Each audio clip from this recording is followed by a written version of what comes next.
Have you been going to the gym? Yes, I have been. I'm going to the HIT class tomorrow morning at 7. But it doesn't work.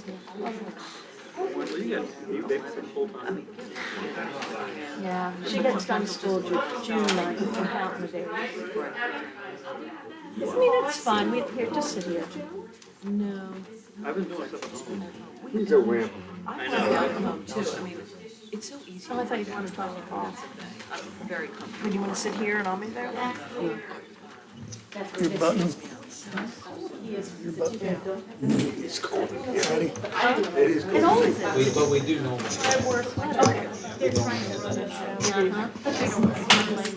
Yeah, it's a little bit different. You'd rather be Keep an eye on very much. drinking dinner. And turn it down.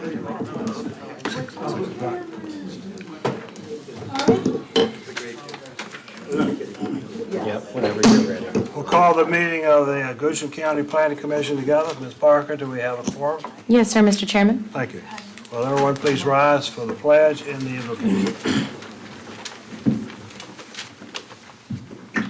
To the flag of the United States of America and to the republic for which it stands, one nation, under God, indivisible, with liberty and justice for all.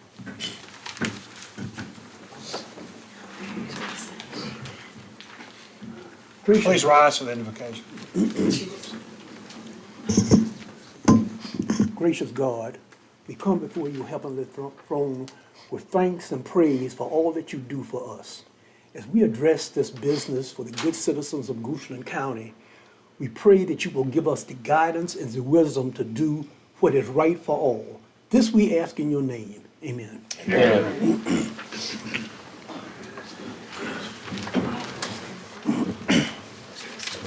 I will now open the meeting for citizens' comments for anything that's not on the agenda tonight. Seeing none, we close the citizen comment period. Are there any requests to defer, additions, corrections? No, sir. Okay, thank you. Our first public hearing item is resolution recommending approval and certification of comprehensive plan amendment. The Centerville Small Area Plan is a proposed amendment to the Goochland County 2035 Comprehensive Plan. The Centerville Plan is intended to update, modify, and supplement all chapters in the 2035 plan, as well as to modify the 2040 Major Thoroughfare Plan and the Parks, Recreation, and Facilities 2020-2023 amended master plan. Good evening, Commissioners. I'm Crystal Nitis, Deputy County Administrator, and I will be presenting the staff presentation this evening. Before you all tonight, you're going to have a presentation ahead of a public hearing for the Centerville Small Area Plan. So again, I'm going to provide a staff overview. There will be a presentation from Timmons Group on the proposed plan, and then there will be a public hearing. So I just wanted to take a few moments and talk through the purpose of the Centerville Small Area Plan. This is a proposed amendment to the Goochland County Comprehensive Plan that goes through 2020-35. This proposed plan could be used to guide zoning in the future for growth. It does not change existing zoning. It does not change current designs, guidelines, or overlay districts. However, it may be used as a tool to facilitate future code and regulatory changes or as a guiding vision document. Apologies. I also want to highlight that we've made an effort to show what the plan will and won't do, and there's 5 things to sort of call out, but again, that's it in a nutshell. It's not changing existing zoning if this plan moves forward. It does not change current design guidelines or overlay districts. It's used as a opportunity to facilitate future regulatory changes. So what is our goal with this plan as well as our overall small planning process? To intentionally highlight our core values. And by doing that, we've focused on using public input to create public value and having something that is of meaning and of purpose to the community. So in doing that, we want to be reflective and representative of Goochland's desire to further its high quality of life measures, such as pedestrian connectivity, open public spaces, rural preservation, building form and character, as well as recruitment and retention of businesses. And this is specifically for Centerville area. Where have we been in this process? As you all know, I've been over this a few times, but it's been an extensive process. We began in February 2022 with a kickoff. We've had a total of 5 community meetings or open houses for each plan. We've had roundtables in the spring of 2022, a 4-month community-wide survey. We had some draft plans that were initially released that were not reflective of those things. We've had some property owner and stakeholder meetings with each area. And on those draft plans, we've also had a joint planning commission and board of supervisors workshop. We had an online comment period that had over 700 comments that ran through the end of February. And in late February, based on all of that and the feedback we received, we took a step back to figure out how could we better highlight the input, especially the community at large input and the values we received through all of those various channels. And as a result, you have before you an updated proposed plan that's been made public. So I just want to touch on again, where have we been sorry, my mouth's dry. Where have we been in this small planning process? So one of the things we had focused on was transportation as an opportunity. And the prior Centerville connectivity proposal was very cumbersome in that it actually focused a lot on theoreticals, potential imaginative roads. It wasn't really rooted or based in existing county frameworks, such as the Parks and Recreation Master Plan, the Major Thoroughfare Plan that was adopted in 2018 with working in conjunction with VDOT. So on the left-hand side, you'll see that that was the prior transportation connectivity proposal. On the right-hand side, you'll see the current connectivity proposal, which reflects existing framework documents that we have from our Master Parks and Recreation Plan to our Major Thoroughfare Plan and or roads that are already on the radar through proposed plans of development or development that is actually proceeding. So again, we wanted to be very realistic, attainable, something that's measurable and achievable. Where have we been with our land use? Not to give everyone PTSD, but we started with a map that was very different than where we are now.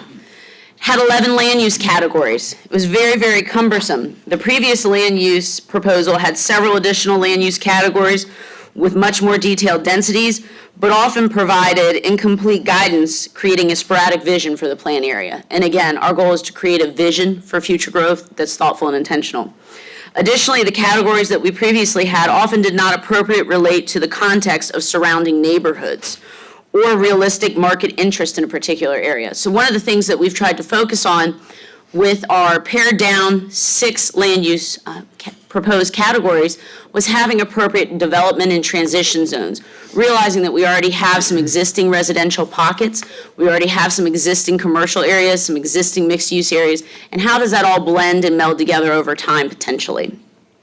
So this new land use categories that we have before you is more flexible in its land use approaches. It allows the plan, as I mentioned, to grow over time through future actions such as zoning, individual developments, design guidelines, and future ordinance updates, which will help keep this plan relevant and more responsive to the community. So just looking ahead, next steps, the Board of Supervisors has a special called meeting for the Centerville area plan on June 15th. At the County Administration Building at 6 p.m., and that is for the Centerville Plan. If adopted, staff will work in the coming months to develop proposed zoning ordinance amendments and design guidelines reflective of the small area plans. There's also one slated for Courthouse Village June 12th at 6 p.m. as well. Without further ado, I will turn over the podium to Timmons Group for more on the proposed plan and its content.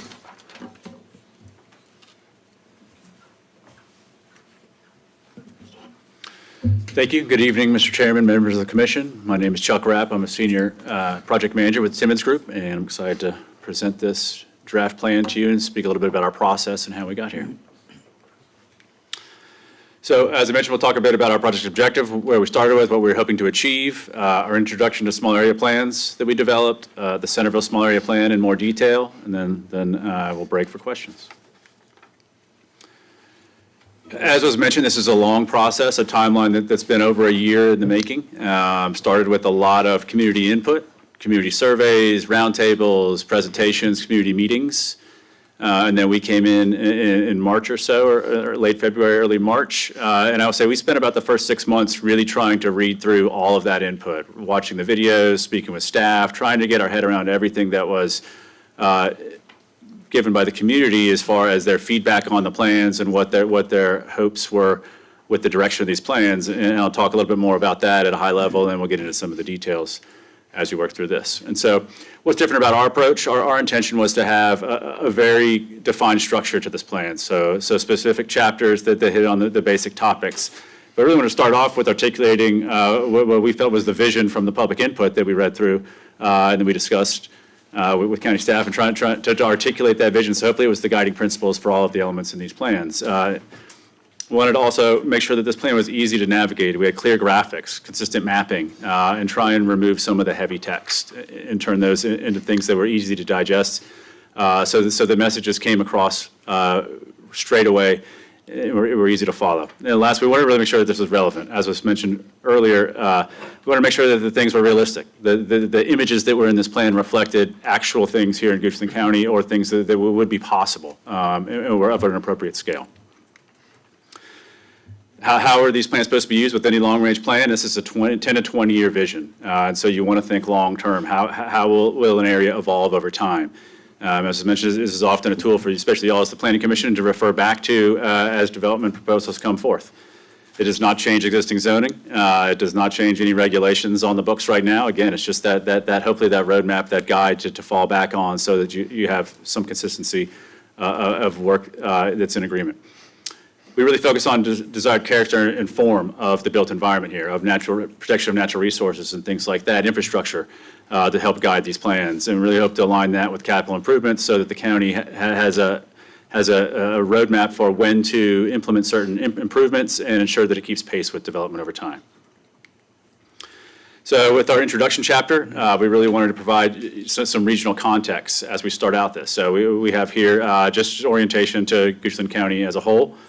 Some of the major corridors, really establish that regional context relationship to Richmond and Charlottesville, and some of the major corridors that run through that, as well as where the current two villages are that we looked at for these plans.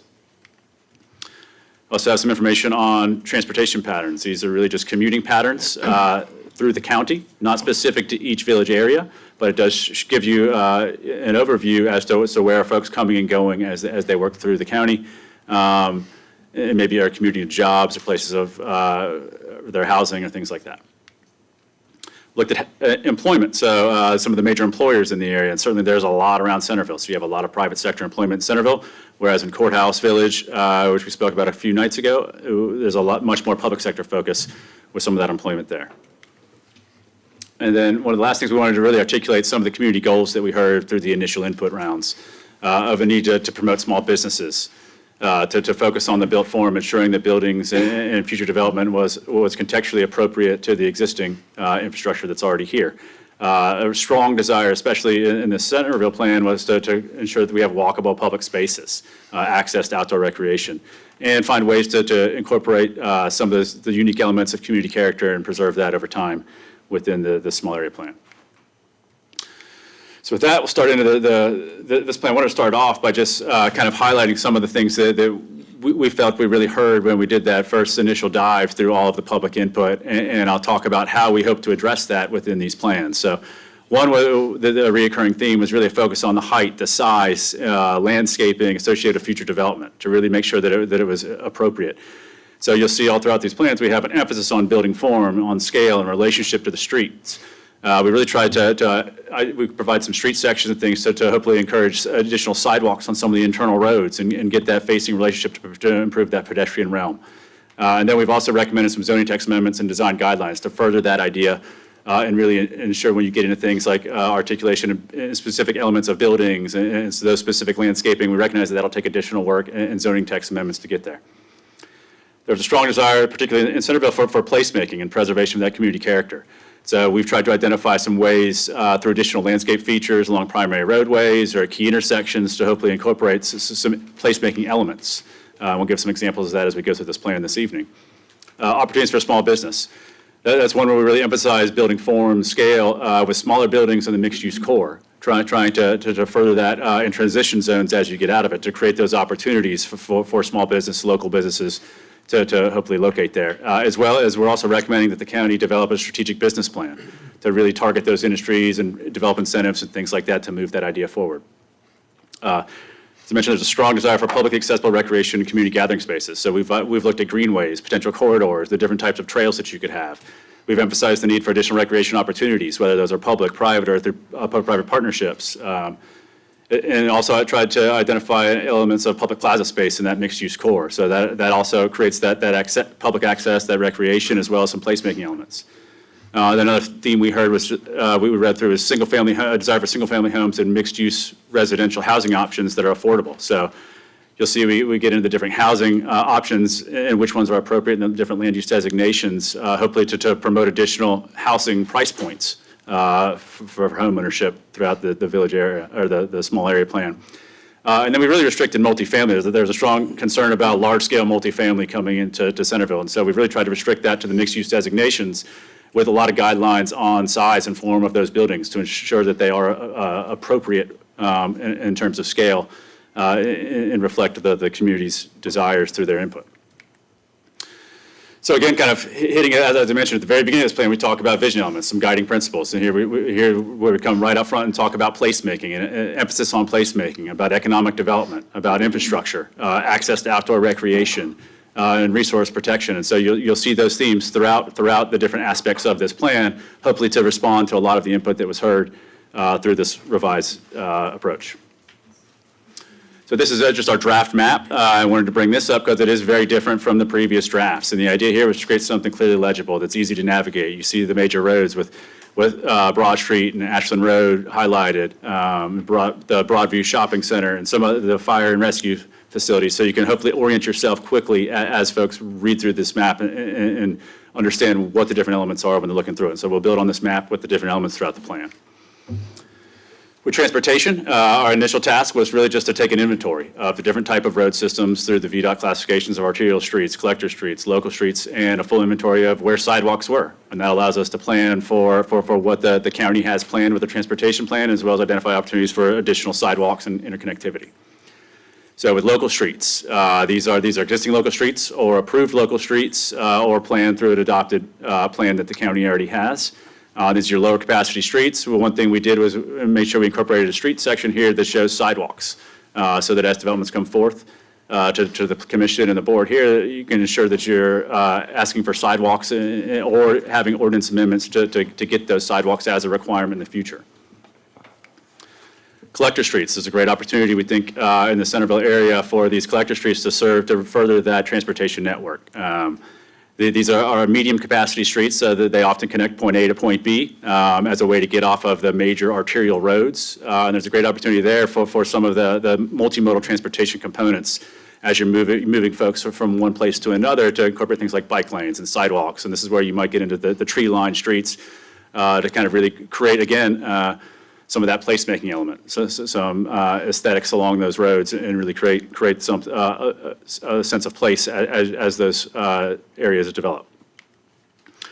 The last, we have two major arterial streets, Ashland Road, Broad Street, really about moving traffic. There's a lot of traffic on those roads, and so we acknowledge that. This is where we're again showing sidewalks. There's certainly some missing links on sidewalks on those roads, and due to the high speeds on that, we also often recommend multi-use paths on those roads, where you're going to have a 10-foot paved path for bikers or joggers or walkers, pedestrians, and often try to separate them with a landscape buffer. Right now, the sidewalks are where they are; they're adjacent to the roadway, so creating that little bit of buffer creates a bit more of a better user experience. It's also safer. And so then again, back to this placemaking idea and how we can incorporate some community character based on the feedback that was given from the previous drafts. This is just a concept that we developed for Broad Street, how you could create some connection. Broad Street is certainly a heavy divide in the middle of the small area plan area. So we wanted to create an idea as to how a pedestrian could safely cross this street. So this is an example of a mid-block crossing here. Some of the other things that we incorporated were some enhanced landscaping. To incorporate, maybe I know that along one spot on Broad Street right now, there's some horse fence, and so we tried to incorporate some fencing and some additional shrub plantings and street trees to try and again create some of that character and bring that forth to really kind of soften the hard aspect of that major arterial road. Greenways, as I mentioned, there's a strong desire to see access to outdoor recreation. So we've identified different types of greenway paths for the different situations that they might be applicable, and tried to identify some of those major corridors, whether it be along a planned or existing roadway or a stream corridor where you can implement greenways and provide that further connectivity and some easy access to outdoor recreation that way. So we bring all that together into a comprehensive map here that shows the different types of streets, the greenways, the multi-use paths, and the sidewalks, again, as this guide for the county to look back to as decisions are made for capital investments as well as proposed developments, so that hopefully it aligns with that vision over time. Also, in response to a lot of the comments for additional outdoor recreation, I believe when we had a work session with y'all as the commission, is one of the things we discussed as well was a need for park space, public park space. So not highlighting any specific area here, but just recognizing that there's some great floodplain opportunities where you might have greenway trails in the future, and those are great opportunities to explore potential parks on the southern side, especially where we have a lot of residential developments already. So quick access, ways to tie into some of those neighborhoods there. On the northern side of Broad Street, in the existing shopping center there, it's where we thought maybe you could take advantage of some underutilized vacant land and create a commercial plaza there, where you could maybe have some outdoor seating, some walking paths, maybe some playgrounds or something like that, where you could have kind of that community-centered gathering space to create that sense of community and that place-making element, once again, coming through in this idea. Also, I want to just encourage the county to continue to explore public-private partnerships for things like a farmer's market or for active recreation or for passive recreation. As those opportunities come forth, we would encourage the county to keep an open mind and continue to open up some of those dialogues to see if there are opportunities for things like that. The land use is probably what most people are here tonight to discuss. As was mentioned, our goal here was to try and simplify things a little bit, make them clearer, easier guide to follow. And respond to a lot of the feedback. And so I'll get into each one, and hopefully it does address some of the concerns that were expressed. So the mixed-use core, this is on the northern side of Broad Street, where we have a lot of existing commercial infrastructure already. And so this is our idea of a walkable town center, and by incorporating a mixture of uses there, hopefully that's achievable. And so we have some diagrams that show, these aren't meant to be architectural diagrams of exact building forms. Those would come in future design guideline work and corridor overlay work through the zoning ordinance to actually codify them. But this here is really just to show this relationship of buildings to the roadways. So the diagram on the left shows the large setback. You can even see that the additional landscaping that I mentioned a few slides earlier along Broad Street, where you have a larger setback, you acknowledge the high speeds of that road. But on the reverse side, where you have an internal road, that's where you want to encourage some of that infrastructure for, make it more of a pedestrian realm, which is some of the comments that we heard, or that we read through, is to orient that building actually to that internal road, have sidewalks, maybe have a building entrance there. So that right now you're kind of looking at the back of a building, and hopefully that can activate that space and create something unique where you have a little slower speeds and some of that more connectivity. And when you combine that with some other elements, you can really create kind of that mixed-use core. And so I also want to talk about the uses in mixed-use core. The primary uses that we list, retail, service, office, lodging, and small-scale residential, to really kind of support that mixed-use element here of up to three-story buildings. So it doesn't mean they have to be three-story. They could be lower than that. But I felt that matches some of the existing form that's out there and some of the proposed form that's been coming forth recently here. This is just acknowledging in that central area there, talking about the mixed-use core, we want to just provide a concept. So the image, the kind of plan view diagram there shows the large setback on Broad Street, shows that pedestrian-oriented back of the building on the internal street with sidewalks, street trees. And then that's where we're talking about on that available corner there, you might have an opportunity for some placemaking elements, whether it be a small fountain or a small little plaza, or just a small little seating area, some landscaping or something like that to help create some of those placemaking elements as the development might come forward in cooperation with this plan. Mixed-use transition. So this is on the opposite side of Broad Street. We wanted to also have a mixed-use element here, but we recognize that Broad Street is a pretty major divide through here. And this was trying to be responsive to a lot of the comments. So we have a similar approach with the larger setback on Broad Street and trying to really orient buildings towards a rear internal street on there where they could connect to the existing residential neighborhoods to the south. And so pretty much the exact same uses here. You have residential, or retail, service, office, and small-scale residential. But the one thing that we did do here was recommend the buildings be slightly smaller in scale, so up to 2 stories. And that was trying to be responsive to a lot of the comments that where folks wanted small-scale buildings. There were a lot of concern about large-scale buildings that didn't fit contextually. So that's what drove that slightly smaller height, but really the same uses and the same approach towards the mixed-use core just to the north.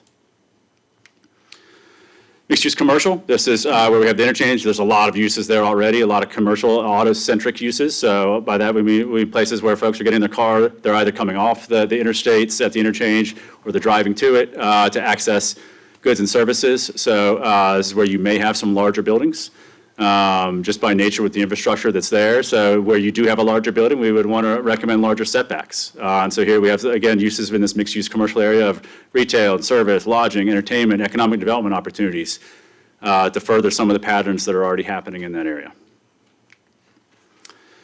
Economic development properties, there's some large tracts of land, certainly a lot of opportunity. These would be employment-focused areas, high concentration of jobs, and so we wanted to bring that forward from previous county planning efforts. This is where we recommend the county develop a strategic business plan to identify those target industries and exactly what that looks like and incentives and things of that nature to bring those, to really capitalize on that opportunity there, as well as some of what's going on in the surrounding region right around there.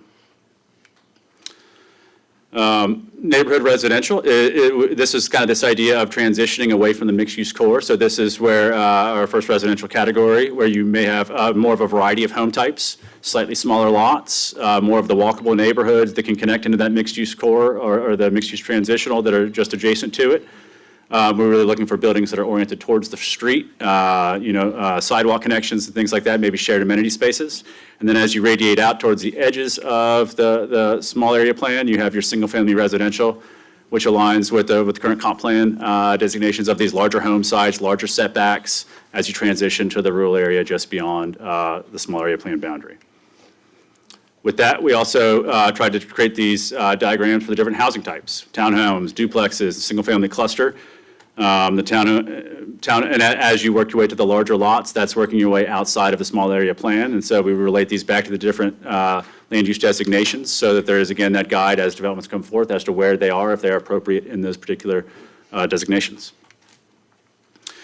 We also identified some land use regulatory controls. So we have a chart here that talks about the intent of each land use designation. We list the primary and the secondary uses for them. And then how it relates to the existing zoning that the county has, recognizing that some of these zoning categories may need to be amended, particularly some of the mixed-use categories, to really promote that small-scale infill development in some of those mixed-use areas. There may be some modifications needed. So we also emphasize the idea of improving some of the entrance quarter overlays and design standards to really start to get into the architectural requirements and that landscaping to make sure that as this plan continues to move forward and you get into implementation, that it does end up meeting the particular style of building and architecture that's desired by the community. And then the zoning text amendments that would come with that. Within each chapter, there is multiple priorities that have been listed. So at the end, we bring that all together and kind of list it so that the county has a quick roadmap, a guide to look at all these different priorities and can implement them over time as opportunities become available. If they're broken down by category, and hopefully it is an opportunity for these to be implemented over time so that you can see these start to work their way and see some of this come to life. And to wrap that up, really, as was mentioned earlier, there are public hearings scheduled at the board in mid-June, so we'll be back for that, pending additional work, and I'm happy to answer any questions that the commission may have. Thank you. Maybe I have one. Yes, sir. How do the existing facilities along 250 fit into the plan, some of whom may not have any immediate plans to vacate? Because right there on the south side of 250, there's an auto dealer, bank, and a gas station. And on the north side, you have some fast food places. You have the Broadview Shopping Center. Mm-hmm. And Mannequin Town is already approved. Correct. So, for instance, Mannequin Town already being approved is what led us, that's a lot of those images that we looked through were three-story, kind of the mixed-use feel. So that's why we really went with the three-story approach there, recognizing that maybe should be a little more intensive as far as building height and building form to match what's approved so that it all ties together. On the south side, as you mentioned, there is a lot of one-story commercial right now with the gas stations and things like that. And you also have some topography changes as it drops off the road. And so we wanted to acknowledge that as it transitions so that the neighborhoods behind it didn't feel as if they were staring up at a large-scale building. But wanted to also acknowledge that there's a lot of commercial activity already there. And so that's why it was kept with that mixed-use designation. Just wanted to acknowledge that you do have a significant amount of residential developments right behind it. And so that's why we dropped it down one story with the recommendation. That doesn't mean that in the future, if a proposal came forward, it would have to exactly meet that. This is again a guide, and the unique developments could come forth and be slightly different. But it's just really this trying to acknowledge the context of what's out there right now.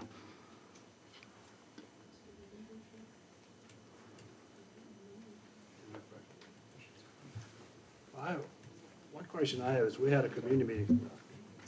We had a community meeting about a week ago with a lot of input from the citizens. And I know that probably hasn't been incorporated into these plans yet. Correct. But is there intention to incorporate those comments in here, either by addendum or attachment to it? How do you propose to address the comments that came up at the last public meeting? Correct. So what I would recommend is, we want to just first certainly get feedback from you as the commission. These plans have been advertised as they are. Mm-hmm. So based on my experience, it's best to work through the process and get the feedback. And then if the board directs specific changes, that's the time to do that. But we also want to get feedback from you as the commission as well as the board of supervisors before we start making changes so that we can prevent going back and forth and get a full, all the comments that are applicable, that we can have the full picture. Other comments? I will say we certainly have documented the comments that were heard at the community meetings of both of them. We've recorded all that, so we do have that for reference, and we're recording comments from tonight as well. Mr. Chairman, if I may, and there is a difference between Timmons presenting to you and the board the comments that have been made, which of course is appropriate, but the comments would never become a part of the comp plan. And as once these are advertised, there are some legal requirements about staying within certain parameters of what you've advertised, or you simply have to re-advertise if the changes are in the nature that would lend itself to requiring re-advertisement. So it's not that you couldn't make changes, but certain changes may not be within the scope of what's advertised. So instead of being able to do them in that meeting, you might actually have to say, we want to make these changes, then advertise in a way that would allow you to make those changes. Re-advertise. And hold another meeting. Yes, sir. Correct. Okay. Any questions? Well, I just want to talk about the south of Broad. Sure. I have a hard time kind of with the transition issue when just 50 feet across the road, they're going to get a different designation. And I know you said it's a small designation. Sure. For that reason, I think it would be fair to the property owners on that side to have the same designation as north of Broad. It's a fair statement, I think. Yep.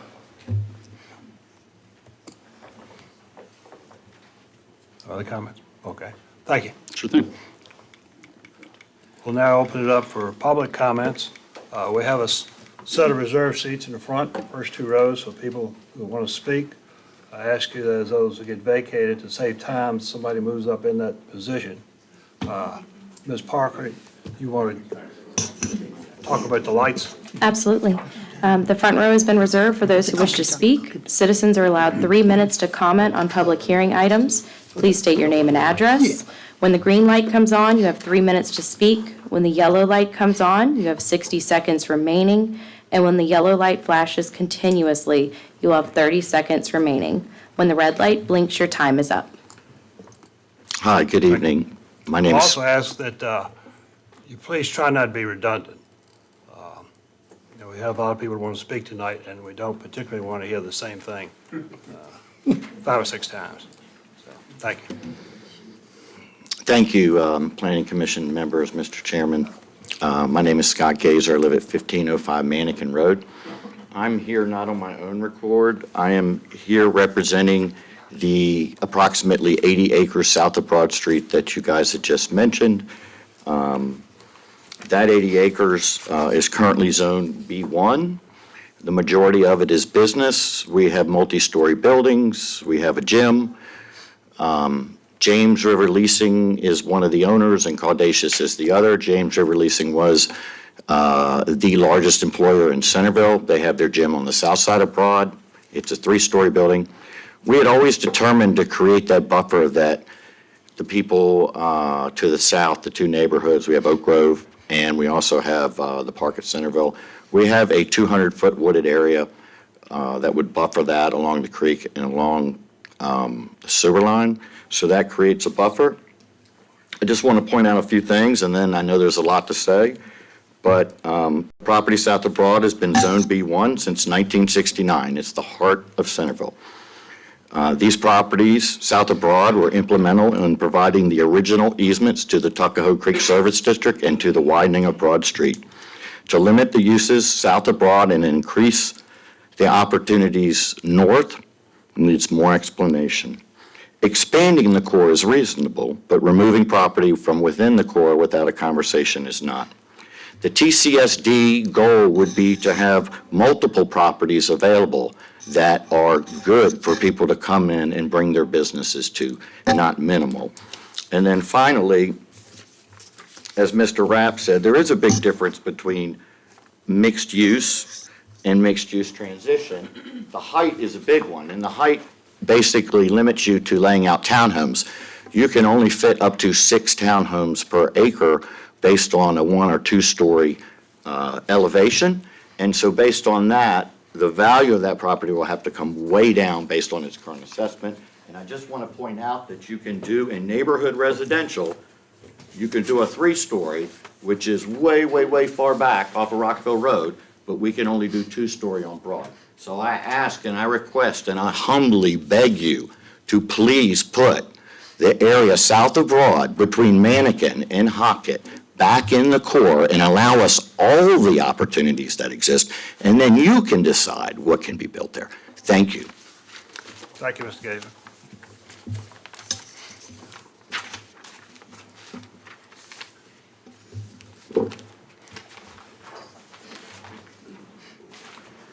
My name's Wesley Burton.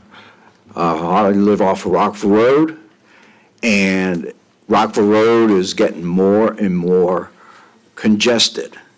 From the north side of Centerville, you've got the Rockville Industrial Center. You got those vehicles coming down, trying to get on 64. There's a yield that was changed. Now, this probably is a VDOT issue, but it's a main issue because it's an artery. And to get on I-64 to go east, there's a yield sign. And I have to stop while all these vehicles from the industrial park try to get on the 64 because it says yield.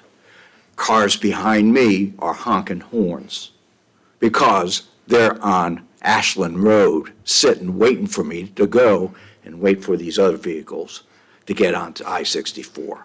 The second thing is that from the map that I had looked at, and I downloaded the plans for both courthouse and for Centerville, that being off Rockville Road, close to I-64 and Ashland Road, I said there was a lot of traffic.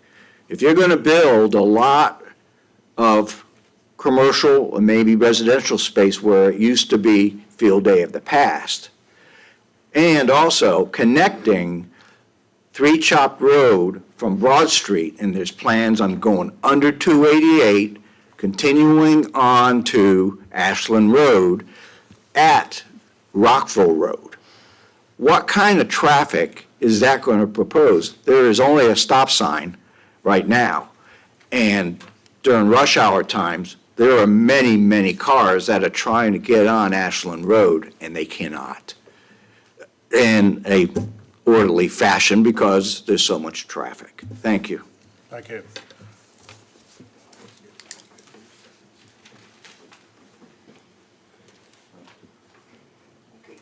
Oh, do you want to keep going? No, I spoke. I don't know what I'm doing. Hi, everybody. Do I just wait for the lights? Hi, I'm Kylene McGinnis, and I live in Oak Grove Estates. And as Mr. Gazer said, it is the area right above our neighborhood is the heart of Mannequin. It's one of the reasons we moved to this area. We love it so much, and I love living here. I grew up here.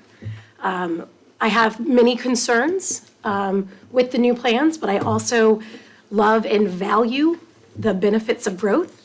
I just think that it is very respectable to do it modestly, and I want to see this area become someplace that everybody can enjoy. I humbly beg you not to approve 3 stories on this side of Broad.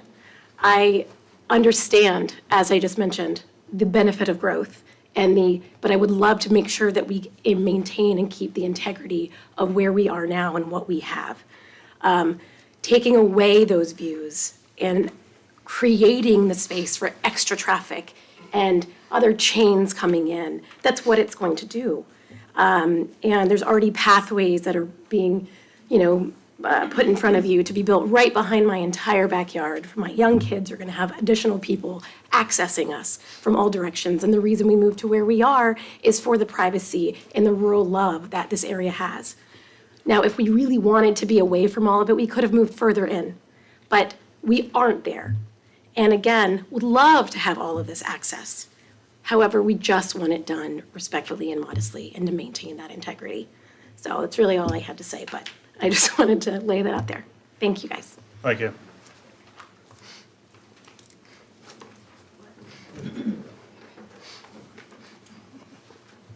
Hi, my name is Christine Carter. I live in Bellevue Gardens, a little neighborhood that's right there at 288 and Broad Street. I've been here before. I've met with you guys before to talk about the Goochland Goodwill. I was at all the other meetings when we were talking about all the development that's happening around our neighborhood. We are the slice of the pie that everyone keeps running by. One of the things I want you to understand is at the last meeting, as I expressed, as I have at every meeting, is the traffic, as the young lady just expressed herself. I learned from Tom Coleman that the last traffic study was done in 2021. Now, I'm sure all of you are well aware of what the hell happened to all of us in 2021. And I know people in this room were sitting at home and couldn't drive. Isn't that a perfect time to do a traffic study? And present it to you that we have no problems. We've got it all under hand. No, sir, they do not have it in hand. What you need is a current traffic study before anyone presents a plan to you and tries to make you believe, oh, we've got it all figured out. There's no problem whatsoever. I even suggested to Tom Coleman that he get a cup of coffee and go to that church right there at 288 and Broad and drink his morning coffee and count them with a little counter. And then tell me if it matches what he saw in 2021. We have neighbors in our neighborhood who were in accidents, serious accidents, and even one died. And you'll notice right there at 288 and Broad, there is a wreath as a marker and a member of that lady that was gone. So I beg of all of you to ask for a study that is current before any decisions are made. Thank you very much. Thank you. Go ahead. I'm Michelle Williamson. I live in Wheatlands Drive, and I was going to give my 3 minutes to my husband.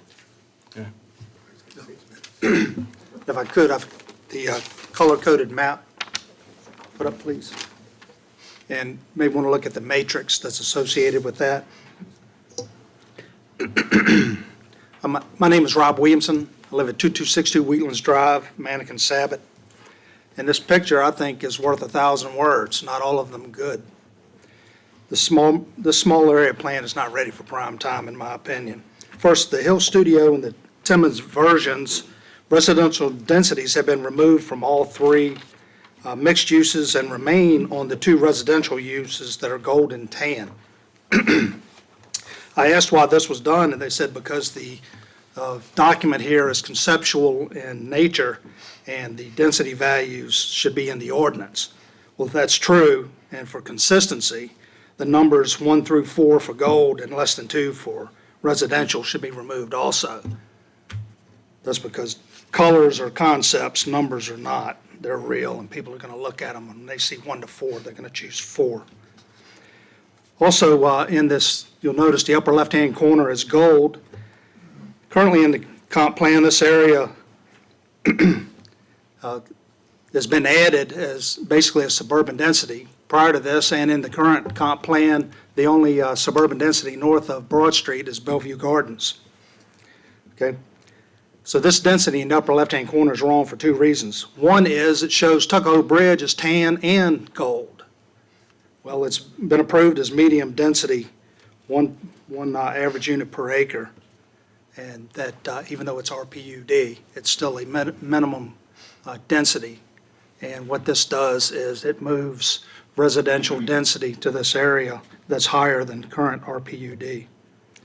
The second is that in the northwest corner that is adjacent to farmland and I-64, it's 136 acres. Currently, it's medium density, just like Tuckahoe Bridge was, and under this, it's designated the gold, which is the higher density. This is not in accordance with the comp plan provision for density should be tapered from the core to farmland that's adjacent to the boundaries.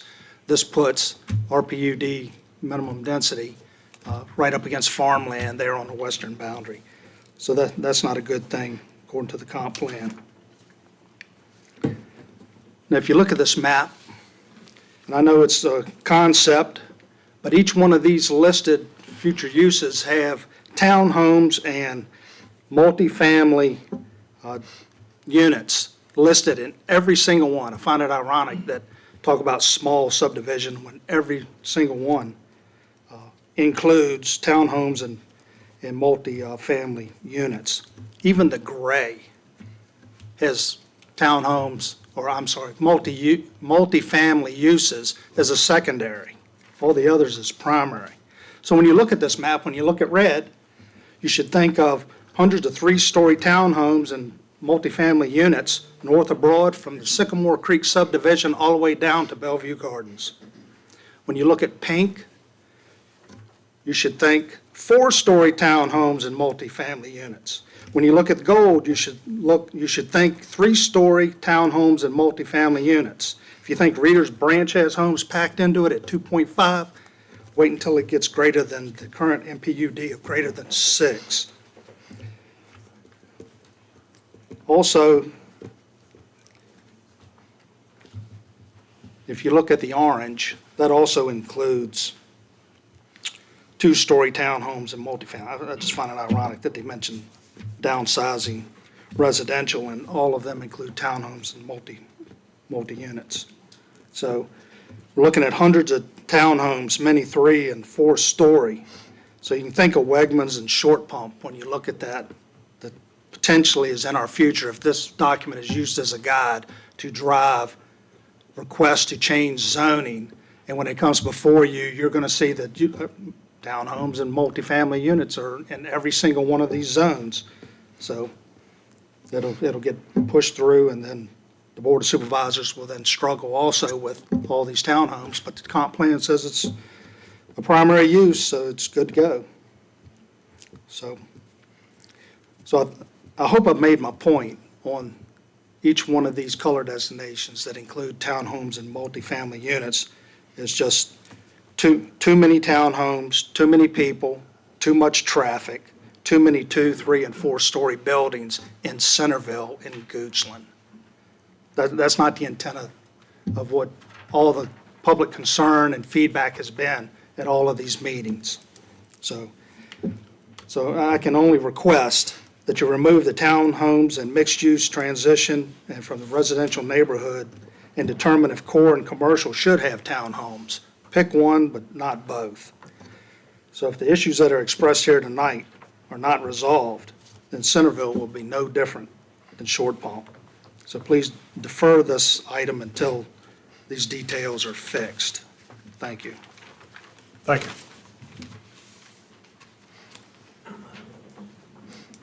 Seems like we developed a row. That's fine. I'm Bruce Keeney. My wife and I, Mary Tolliver, moved here from Henrico County because we got scared of short What is your pump. address? I'm sorry. It's 1 Red Fox Road, Manikin-Sabot. Okay?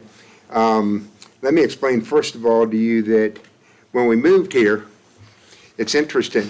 We were told about the village concept, thought it was a great idea. We understand the county needs to develop compacted areas, economic, residential, to build the real estate tax base, provide service. Great idea. But I will tell you, the people that live within a half mile of Broad Street, north or south, don't consider themselves, I didn't move to Centerville, I live in Manikin-Sabot. Yet when I look at this map, and this is my biggest thing to show you how there's problems with these designs and proposals, is they have, I really would question whether or not anybody with Timmons has driven down all of Manikin Road and Hermitage Road. Because I looked at it, and the sidewalk is on the east side of Manikin Road. Just driving over here, and I live literally 3 miles from Broad Street, okay? They have sidewalks going from half of Manikin Road across Broad Street all the way to Hermitage Road, then down Hermitage Road, okay? Let me point out to the county, if you want to recommend this, our roads in rural areas drain into gutters.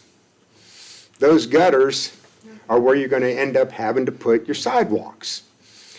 From my stretch, from 3 miles to where we are now, that will involve probably around 35 mailboxes, 20 telephone or electric poles, a whole bunch of electrical and cable TV boxes, and then frankly, probably hundreds, maybe close to 1,000 trees when you include Hermitage, because those trees have grown up over that.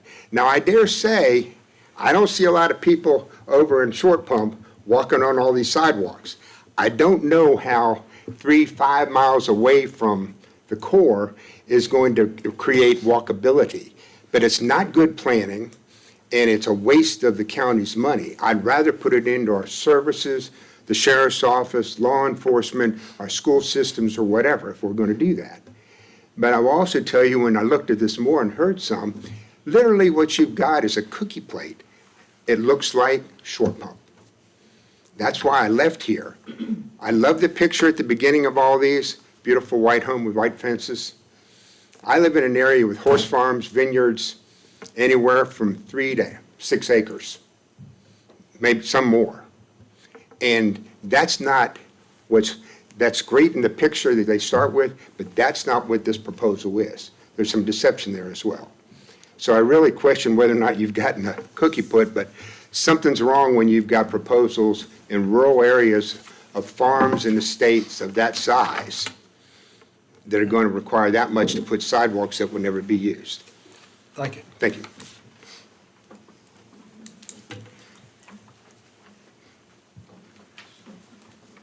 Good evening. My name is Josette Costello, and I live on Sycamore Creek Drive in Manikin-Sabot. Many of my neighbors could not be here tonight with church and other prior commitments, so I volunteered to speak. How many of you remember the farm that used to be where the Short Pump Village now sits? I used to enjoy seeing the cows grazing in the fields on my way home when I lived in Short Pump 20 years ago. Now it's full of parking decks, commercial spaces, apartments, and townhouses. When will this land return to being an open space? Not in our lifetimes, and probably never. Forever burdened with franchises, blacktops, and noise. These decisions that you are considering tonight have permanent consequences. It's important that we get this right and preserve what makes the Centerville and Manikin-Sabot areas unique. Open views of rolling hills, wetlands, and recreation. Community needs should drive these decisions and not the desires of developers, many of whom don't live in our community. My friends and neighbors who could not be here tonight also oppose the changes to the open space recreation designation from the 2035 comp plan and newly proposed westward expansion of mixed uses zones. These new changes do not consider community input or our values. I ask that the Planning Commission help to preserve the charm and the character that we currently enjoy. Please vote to deny or defer the proposed plan. Thank you. Thank you.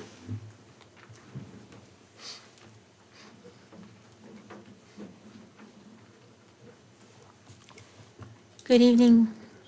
My name is Diane Thompson. I live in Bellevue Gardens, 12661 Fawn Lane. Our neighborhood is the neighborhood that is going to be the most impacted by these plans because the largest span of Broad Street is directly in front of our neighborhood, starting by the Floor Trader going down to Mill Road.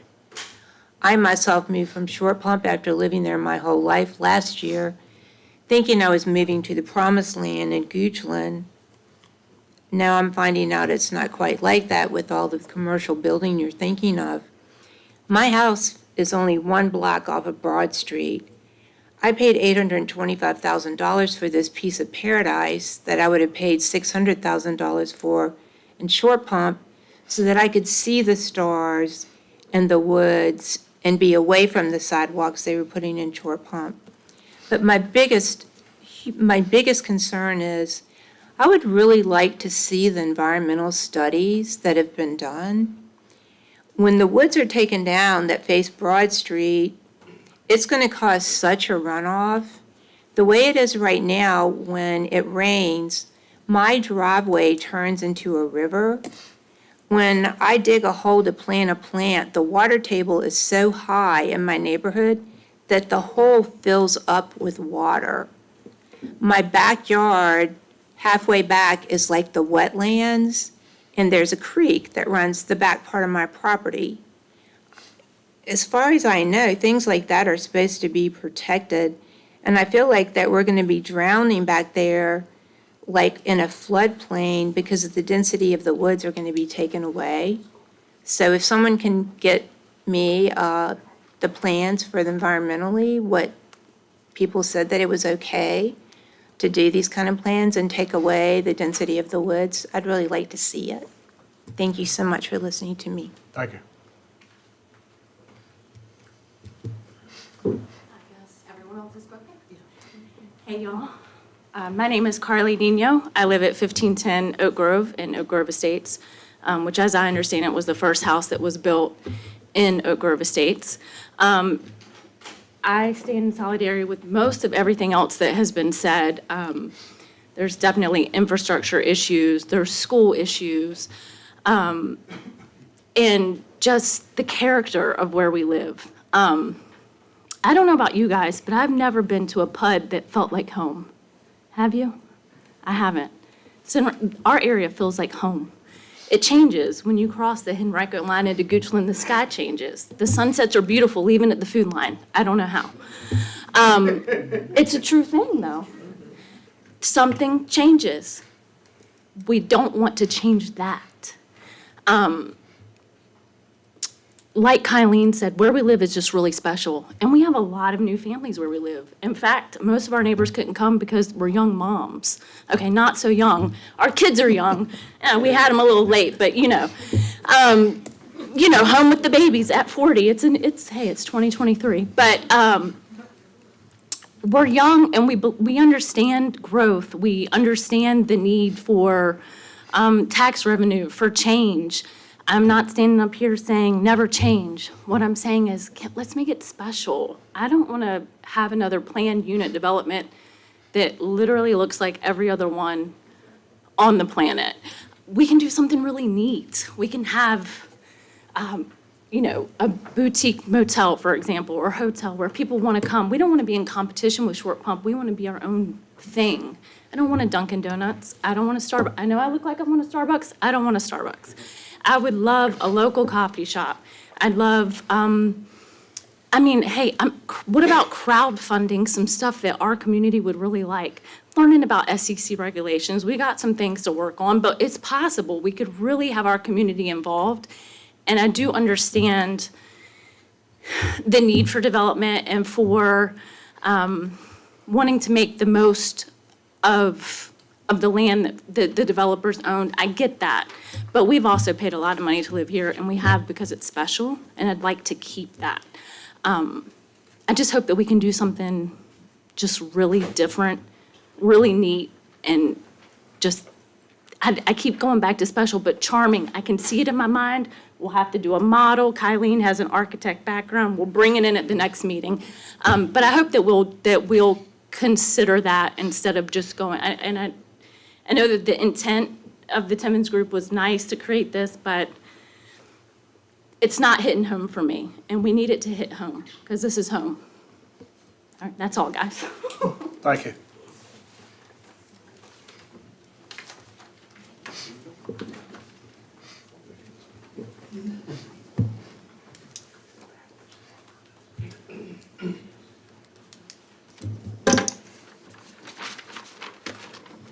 Good evening. My name is Paul Costello, and I live at 2011 Sycamore Creek Drive in Mannequin-Savit.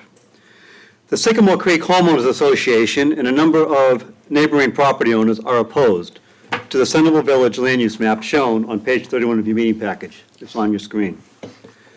Staff informed us last week that significant changes were recently made to the land use map without any community involvement or landholder involvement.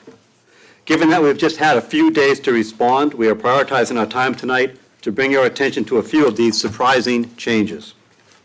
Specifically, core village borders were expanded westward to the point that there is no longer a transition area between residential neighborhoods and mixed use. Large areas of recreation and open space were also removed. These are significant changes from the 2035 comp plan and are counter to the core objectives and shared understanding that we've been collectively working on since the start of this planning process. There is clearly a lack of transparency about how some parcels were just recently changed to mixed use that have been previously outside of the core village boundaries and that are not part of the Tuckahoe Creek Service District. We recommend that needed transition space be added back into the land map between mixed use and residential areas to protect the use and enjoyment of our property. Ashley just handed out a copy of the email that we had distributed in advance of tonight's meeting. It summarizes our specific concerns and recommendations. We're also opposed to high-intensity uses such as lodging in the central village area. We don't understand how lodging was inserted into the newly defined land use descriptions. Who approved and facilitated this proposed change, and under what authority? Community residents do not want franchise hotels off Mannequin Road and scattered throughout the village. Hotels should be limited to high-intensity mixed-use commercial and economic development areas. Further thought should be given to simplify mixed use in the central village area. We recommend combining the two zones being proposed in the draft plan into a single, less intense mixed-use village center zone. This would provide design continuity and equitable development opportunities in the central village area on both the north and south side of Broad Street. In summary, this land use map is the most important page in the comp plan. It is the foundation. If we don't take the time necessary to get the foundation right, then this plan will fail. 1 week review period with no ability to incorporate community input is extremely dismissive of community engagement. I am disappointed that the county is trying to ram through changes that would diminish our quality of life. This approach erodes confidence and trust. Please vote to deny or at a minimum to defer the proposed draft plan as it is currently being presented. Thank you for your time. Thank you.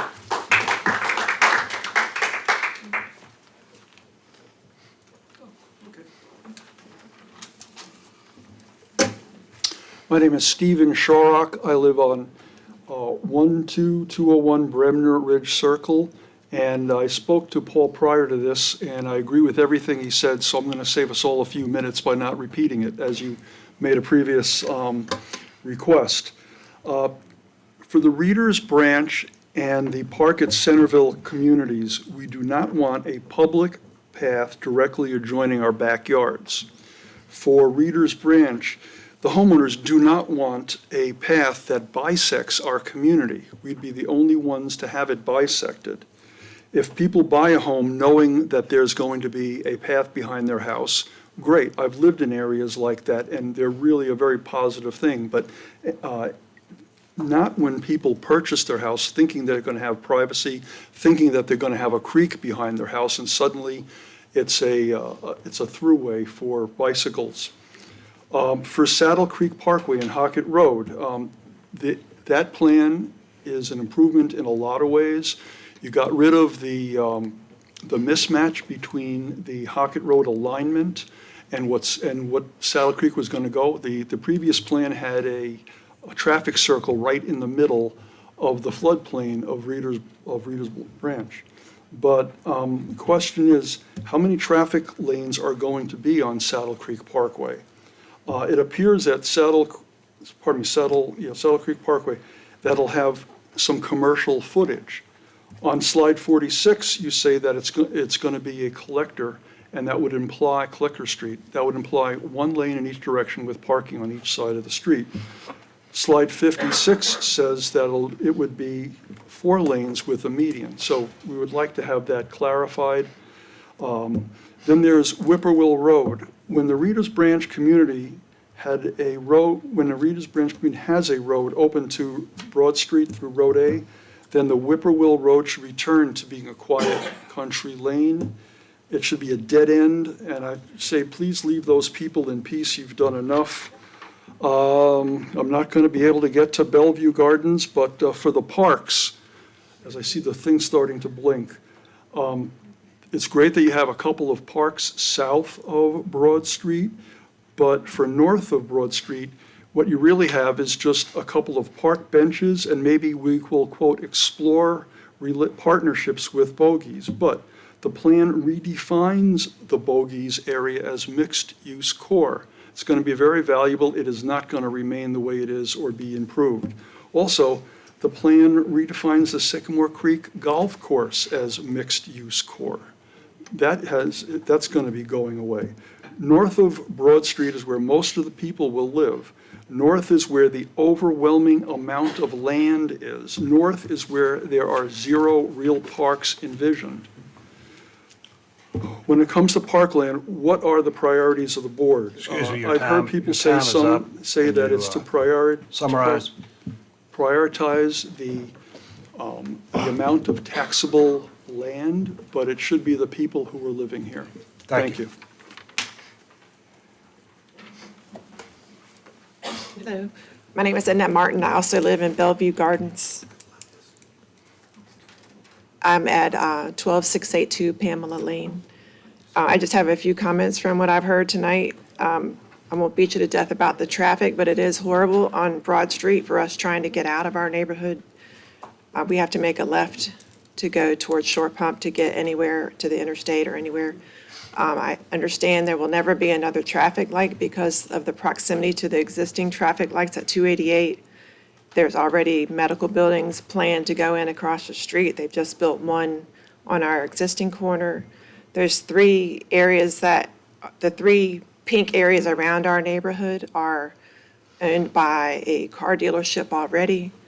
The comments from Timmons is that those were suggested to be car dealers, so I'm not sure how our neighborhood has a chance to fight that when it seems to be already agreed upon before we get a chance to discuss it. There was a 2035 plan that showed a buffer around our neighborhood. That appears to be gone, so it doesn't seem like anyone is protecting my neighborhood with this commercial development going in and closing us in.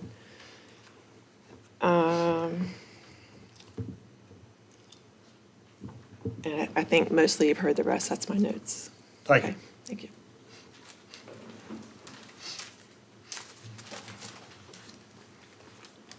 Good evening. My name is George England, and I live at 12656 Fawn Lane in Bellevue Gardens. I've been a resident there for 35 years. I would like to reiterate what this young lady said about the buffer that was on the comp plan on map 4 that surrounds Bellevue Gardens. It has now been deleted on map 5 and says so in the paragraph, and I was just wanting, you might want to ask why that was deleted. Also, on this same page here, in a paragraph, it says within the Centerville area, it would remove these land use categories, single-family residential as one of them. And then in the next paragraph, it says it's going to add single-family residential. I don't quite understand what that's all about. You're going to delete it, then you're going to add it back.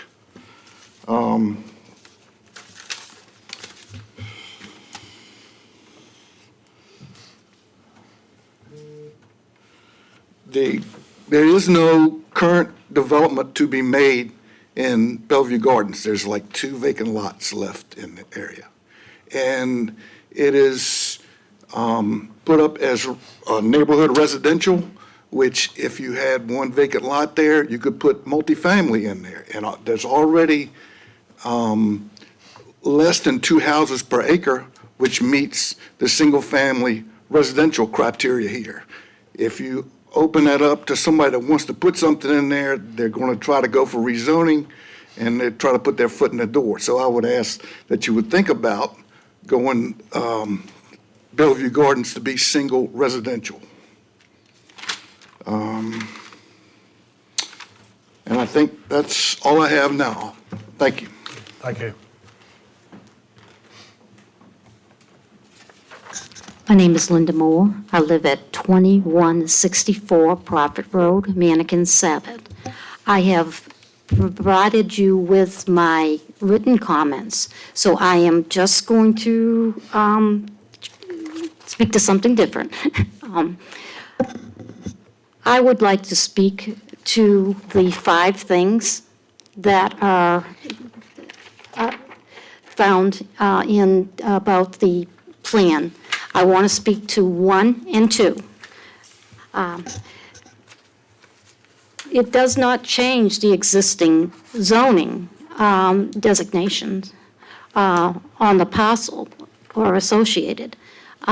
So you're going to land up having to get more and more rezoning requests.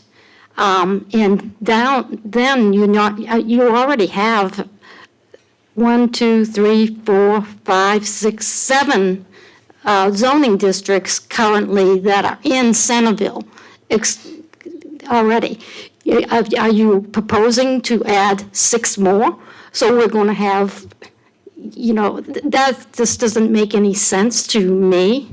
What also does not make sense to me is the examples of uses that could work within. Could work for who is what I want to know. Who are these uses going to work for? I hear all these people who have talked behind us who have said that it doesn't work for their community and their neighbors that have been here for, some of my neighbors have been there 25 to 50 years. We want to stay, we're right off Mannequin Road. We've already approved, we've approved Mannequin Town, and we've approved Tuckahoe Bridge.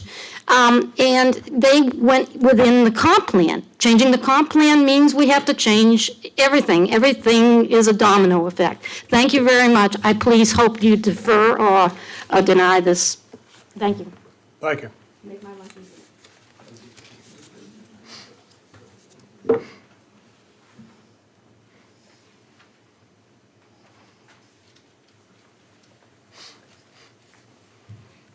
Good evening, planning members. My name is George Andrews. I live at 9302 Belfort Road, Richmond, Virginia. I own property on Broad Street on the south side, right beside Mr. Gazer's parcel. And I concur with our planning member commission that the south side needs to be treated the same as the north side.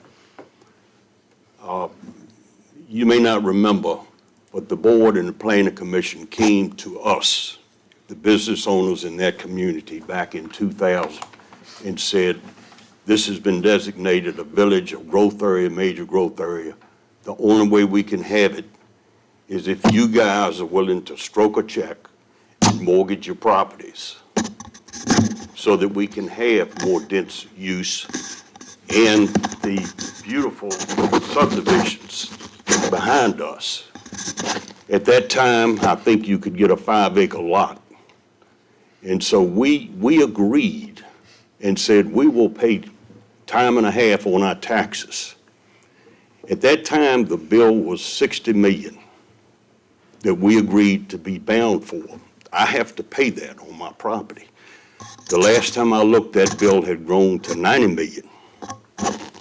And the contract that we made was if we're going to pay for this water and sewer, we have got to have a much higher density, both residential and commercial. I'm happy to see that I think the neighborhoods that Mr. Gaze has really been involved in with the park, Reader's Branch, the one directly behind us, are beautiful. And back then, the other Goochland members would come and say, we don't want these people. We don't want all these people. We want to keep things just like they are. Well, I love having those subdivisions. So I encourage you to be fair and make the south side the same as the north side. And I'll tell you why. If you limit us to 2 stories, we will not be able to compete and create the beautiful village that Mr. Gaze and I have been coming to this planning members and the board for 25 years and saying we want to create those small shops. We want to create a small village where people can walk to. And if you don't allow us the same opportunities as the mixed-use core, we were in the core. We've been it forever. We financed it. The water and sewer, again, it's not fair. It's not going to allow us to create the best use. We don't want big buildings there. We don't want big commercial Walmarts and that sort of thing, which is where we were. And so Mr. Gaze and I have been begging for this for 20 years. I appreciate your thoughts, and please treat us the same as a mixed-use core so we can provide a much nicer product for the subdivisions behind us. Thank you. Thank you.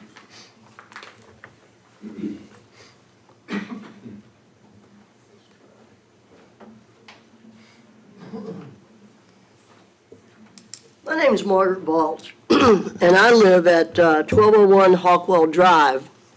I actually live further out. But if you're talking about 3 stories on one side and 2 stories on the other, why don't you just make them all 2-story? Why do we have to have 3-story? I mean, Goochland is unique. We all know that. That's why we all live here.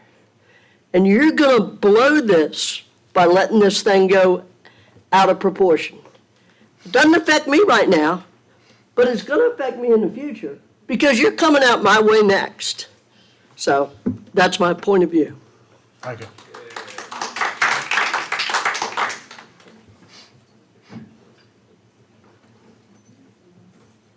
Seeing no one else, I'll close the public comment period. Does staff or Mr. Timmons want to respond to some of these comments? Yeah, thank you. Austin Goin, Transportation and Environmental Manager for the county. 4 things I'll touch on real quick. So the 3-chopped intersection concern that was brought up. So the 3-chopped intersection with Ashland Road will remain as is. The plan is to connect it under 288, and eventually that will connect to the light at Wawa. So that's the ultimate plan for 3-chop road. 2021 being the last traffic study, that is the last time VDOT has conducted traffic counts. That's the last publicly available data. They're always conducting those traffic counts every single year. They have not released the 2022 data yet. Studies are performed with every single rezoning case that is, especially in the Centerville Village.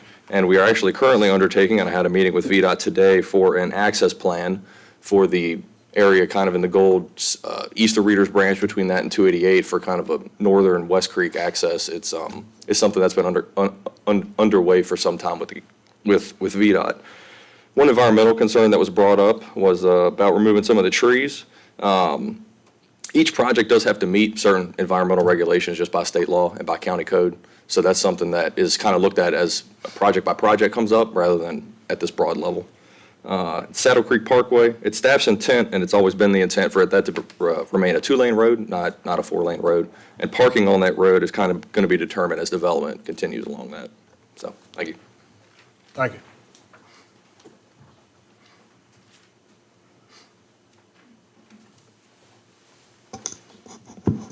Does staff want to have any other responses?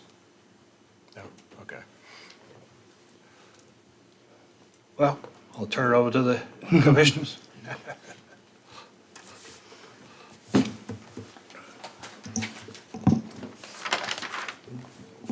I'll start. Just kind of going through the list here, Mr. Gazer was stating about the north-south, having the designations be the same. Then we had some discussion about Rockville Road. It is a busy road. I know that, I believe there's a divergent interchange that's in the plans for that, that's being addressed by VDOT. Unfortunately, we can't accelerate that any faster. Yes, sir. One thing on the diversion diamond today, it did become fully funded. Awesome. Thank you.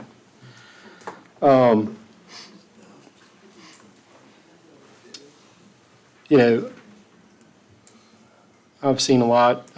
I'm probably the youngest member on the commission here, but Carter and I think are the lifers here in Goochland.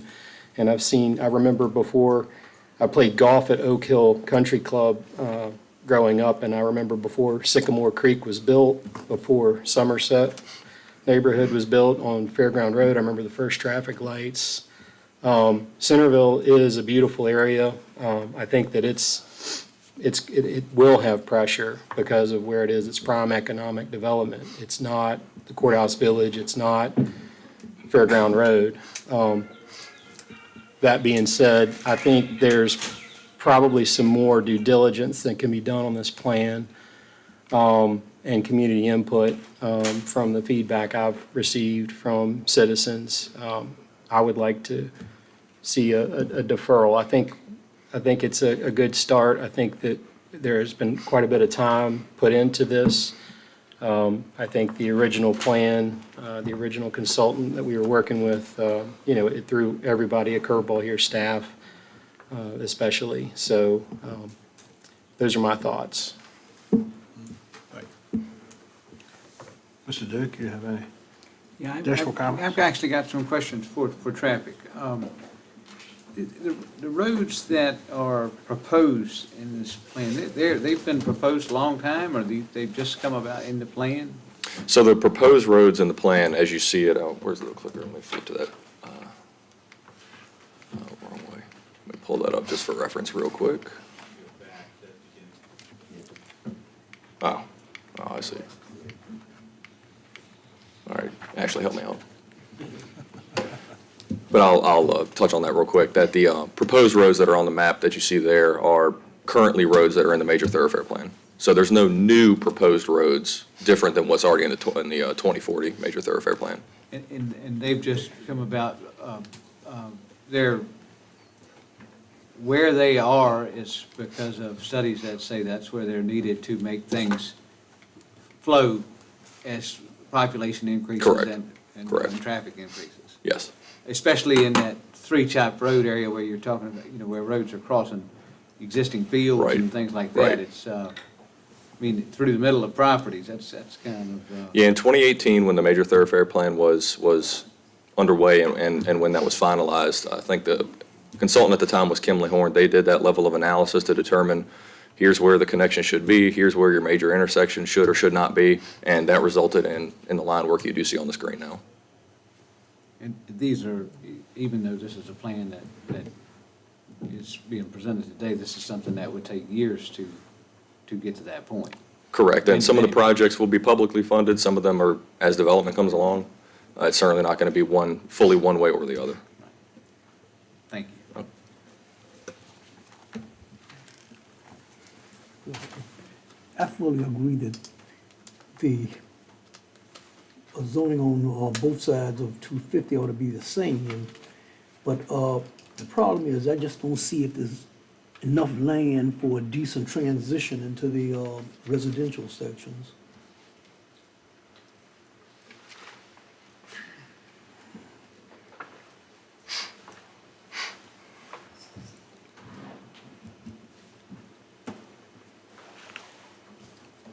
think the overwhelming message we're hearing is defer or deny.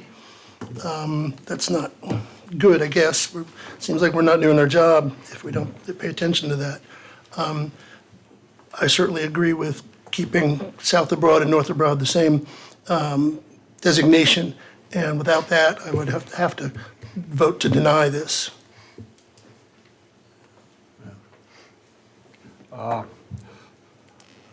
This obviously has been going on a long time. The first consultants had community meetings, and we listened to all that, and they eventually got replaced by Timmons Group. And I know it's hard to, at this level, please everybody, and these are not details. We have to go through changes to the comprehensive plan. We have to go to changes in the zoning ordinances. And at that time, a lot of this may or may not change. We always require traffic studies, mostly done when we do residences and subdevelopments. So that certainly would be done. But I think there are some areas that we agree that need to be addressed and put down in here, knowing that the Board of Supervisors, a lot of that's going to change in November. There's a lot of them are not running for re-election. And I don't want all the work that the citizens have put in on this to go by the wayside and get lost in the shuffle. And I don't think it's sufficient just to sort of attach it as an addendum. I'd like to see it redone, cleaning up some of the misconceptions and also the what the citizens have expressed that they would like to see done. Obviously, we can't everybody agree on everything, and a lot of it won't come out until we actually get a development plan from a particular developer. Whether it's a one-story, two-story, three-story building will depend on what the developer economically sees fit.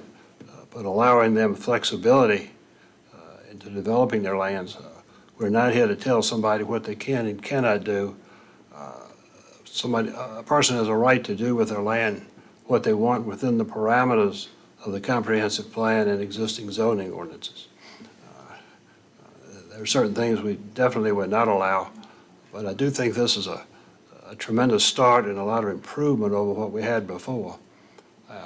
And I kind of agree with my cohorts that it would be, I don't want necessarily to deny this, but I would like to see it deferred to the point that we can kind of clean it up a little bit and be more responsive to what you all, the citizens who live in that area, want. That's what we're here for. It's y'all's property, y'all's homes, y'all's investment. And I think it would be important for us to show that we recognize that and try to at least come to a mutual agreement on most of the items. We probably won't get to 100%. Nothing is 100%. But I think we could get a lot closer so that people would have a better idea of what's going to happen. And new people coming in will have a better idea of what's happening. Not everybody does due diligence when they move into a community. We hear this all the time that, well, I didn't know this was going to be behind me, or I didn't know they were going to widen this road, or I didn't know this or that. And the common response is, well, it shows up in the comprehensive plan. Well, if you don't look at the comprehensive plan, you're depending on a real estate agent or somebody else, not necessarily against real estate agents, but getting the idea across to you of what's going to happen in your community. Bellevue Gardens, I think, is a perfect example. There's sort of a little isolated island in the midst of all this other development work. But they don't have their own buffers, which maybe they should have had. Yeah. They probably needed more buffers. We've got some developments coming up that have very little buffers.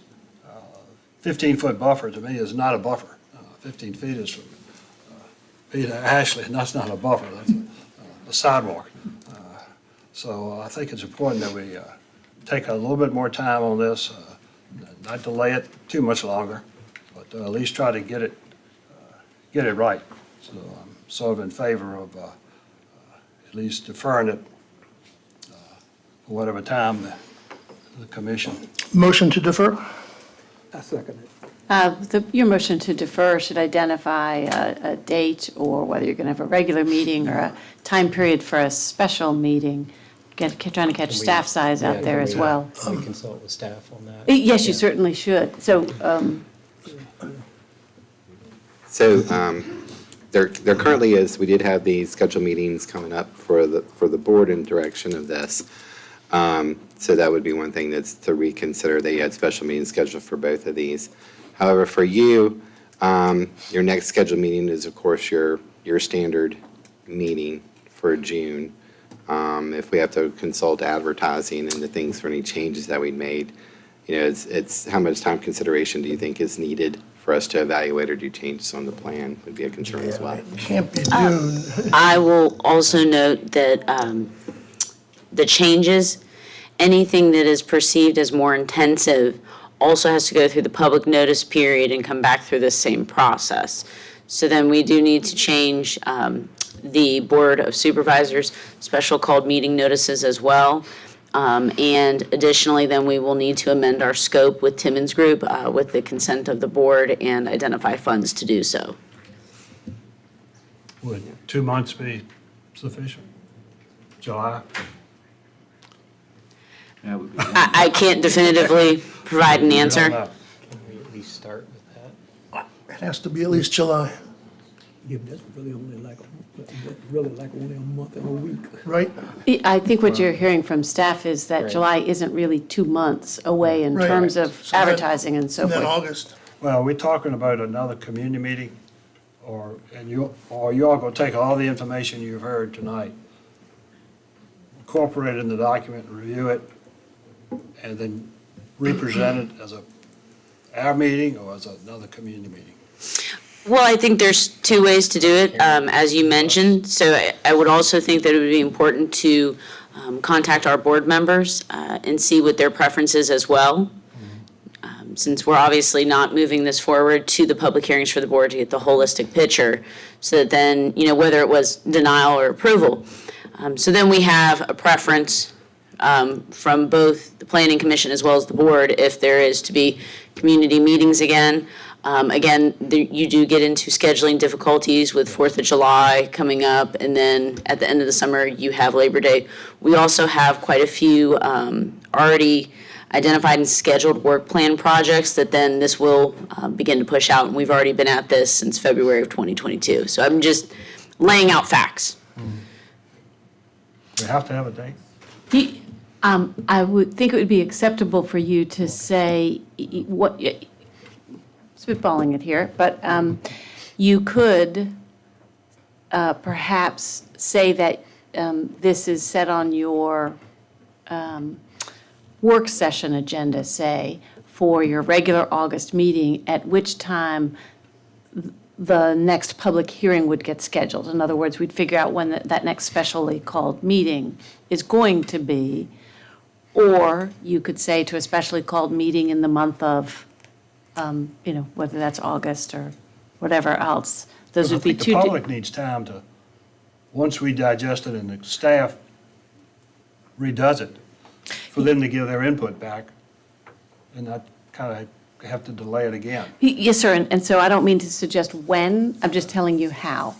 So your two choices that I'm seeing are advise the public that this is being deferred right now to a work session in a certain month, at which time you're going to schedule the specially called meeting, or that you're deferring it to whatever month at a specially called meeting, so that we all understand, we don't know the date today, but we know what we're looking for. We know what month, and that a specially called meeting would be it. August. Do we need to speak with Timmons to find out if that's something they can do? Right. I will also say that a factor in here we're also forgetting, and I don't, again, mean to overstep, is our consultants also have a work schedule and other clients, quite a few clients. So I just need to make sure, too, that they have the capacity and ability then to take this project on for an existing 2 months. And I will say that there's two ways that we can also do this. As I mentioned, I will consult with the board, but we can take all the feedback we've heard tonight and the feedback from the community meeting or open house that we had. work to incorporate that and then have an additional meeting, or there's the ability that then we actually just have another round of meetings. But again, just looking for some direction on that. But we also need to make sure that we're going to have the ability to also be able to fit within the existing things in the queue with Timmons Group, because they were on the hook through mid-June with their contract. So we'll have to be doing a contract extension. And again, I'm just laying that out there. So August it may get bumped out, I don't know. Well, I would think August would be reasonable, and I think if they take what came up at the last community meeting we had and tonight's meeting and incorporate that into the plan, I don't see anything real major other than documented it into the plan so everybody knows what it is. So I would think sometime in August would be sufficient. I know y'all want to go on vacation. That's not. Something that was said over and over again at the presentation on the Centerville plan last week was, this is a high-level plan.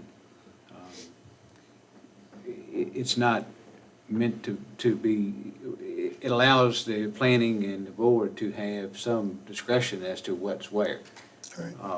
So, I mean, it is an example of what to do, but it is not,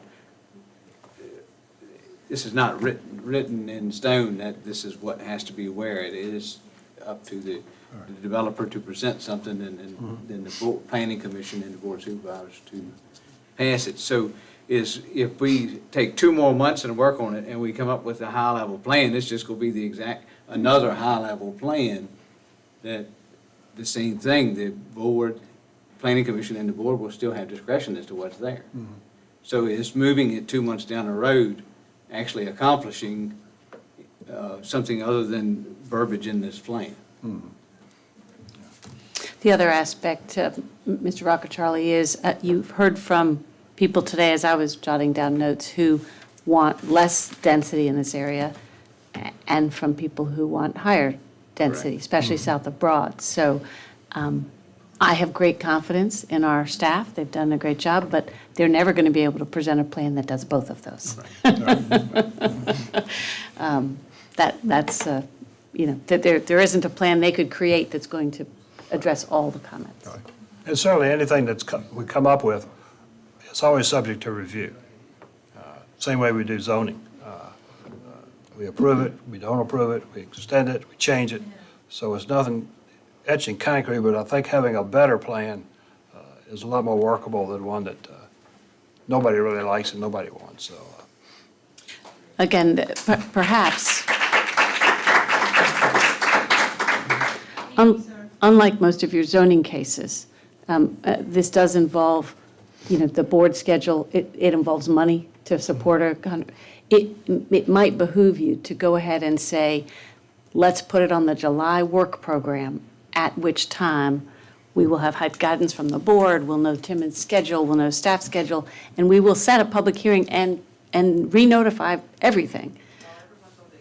But at least it will be something that staff gets the chance to give you more information. please. Unlike a typical rezoning, where typically the applicant's in front of you and they can consult real quick and go, yes, we can do that, or no, we can't, there are a number of moving parts. And so if you again just say, can we set this for a work session date at which time we will have all the feedback? How long does staff need? When is Timmons okay? What is the board okay with? Did we find the money for the contract? Then we'll set the date. Work session in July, and then public hearing to be later. Determined as Correct. all those things. Staff will give you options, they'll know the room availability and the capabilities. Is that a better way to go? Yes. So we're going to move to a work session in July and ultimately looking for an August. That doesn't. To get the correct information to make you have a good decision, whether that's August or different, I can't August. say. Yes. We just have to set the motion to establish the work session in July. Work session in At that time, we would set the public hearing in August or at a later date, providing that the consultant, the county, has enough time, and we have enough time for public notice.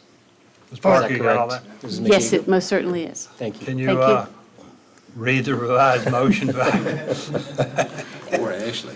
Ms. Parker, if you can't, I can, because that's what I do for the board. If you do it, that's fine. Take it But off of the. Absolutely. The motion is for deferral of this item to the Planning Commission's work session in July, with the expectation at that time a public hearing will be scheduled, another public hearing on this plan. Thank you. Okay, thank you. Thank you, Clark, Mrs. would you do McGee. a roll call vote? Was that, who was, did the motion and the seconder both agree to that? Voted on it yet. Yes, but I need the I made the motion. motion. I second. Mr. Patel. And they're both in agreement with that revision to the motion? Yes. That's all we need. For roll call vote, Mr. Myers? Yes. Mr. Pa- Aye. Mr. Patak? Aye. Mr. Rockacharlie? Aye. Mr. Brewer? Aye. Mr. Duke? Aye. The motion to recommend deferral to the July meeting passes on a 5-0 vote. Ms. Parker, is there anything else on the schedule? There's no old business, no other business. Meeting adjourned.